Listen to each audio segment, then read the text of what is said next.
Blue Ox Productions presents Caliber Creations winch mount and wiring install. Okay, I'm about 95% complete with my winch install. The only thing I have left to do is run a jumper wire from the battery, but I did get all the wiring for the winch and the harness. So there's my winch mounted on its plate. I ordered some of these 50 amp connectors from eBay. They're made by Anderson Connectors. They got crimp-on contacts that slide in and snap in. Bag of 10 of them was about 20 bucks, so $2 a piece. And it makes it very easy to move the winch from the front to the back. They just snap in and out together. So that's the winch side of it. Now we'll go to the bike. There's the connector. I also bought a couple of the rubber plastic covers. I think they were about $1 a piece from the same place.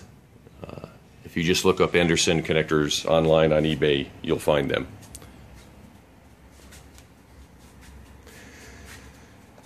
So the Harbor Freight winch comes with a remote control, and there's the solenoid and the receiver for the remote control. So I used some self-tapping screws and screwed that right to the winch mount. And then it has a red and black wire that comes out. I bought some of the loom at AutoZone, and so I brought it up to another connector. And the reason I connectorized this is so when I have to remove the winch mount, I can just snap off the connector from the battery and cut two tie straps, and all the wiring comes right off with the winch mount. So when I do put in the battery side of it, the wiring will come out from underneath the seat. It'll have another connector on it. It'll come right down this thing and snap right in there. I just haven't gotten around to taking my seat off yet.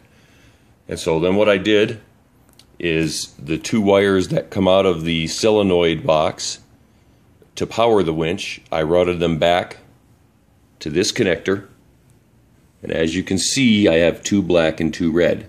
So what I did was I got some number 10 red and black. The pins that come with this connector accept up to number 6.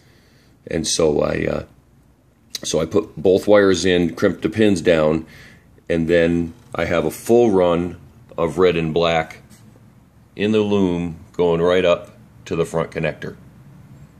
Now, in order to crimp the pins on just a single-ended number 10, what you have to do is strip enough of the wire, fold the wire over, and then shove it up inside the pin, and then you can crimp it. It won't crimp down just on number 10, so you got to fold the wire over to make it a lot thicker.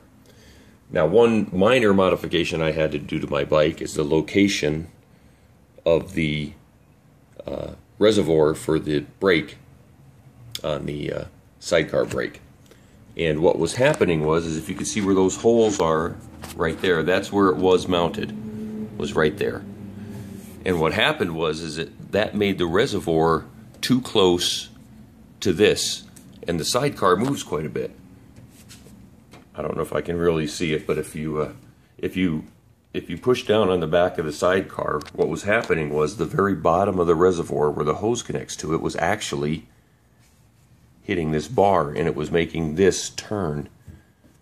And so all I did was, and I don't know why, I just had an epiphany one day.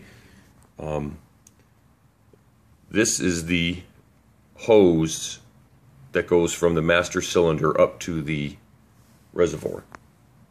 And that's the way it sits on its normal install. So all I did was take it off,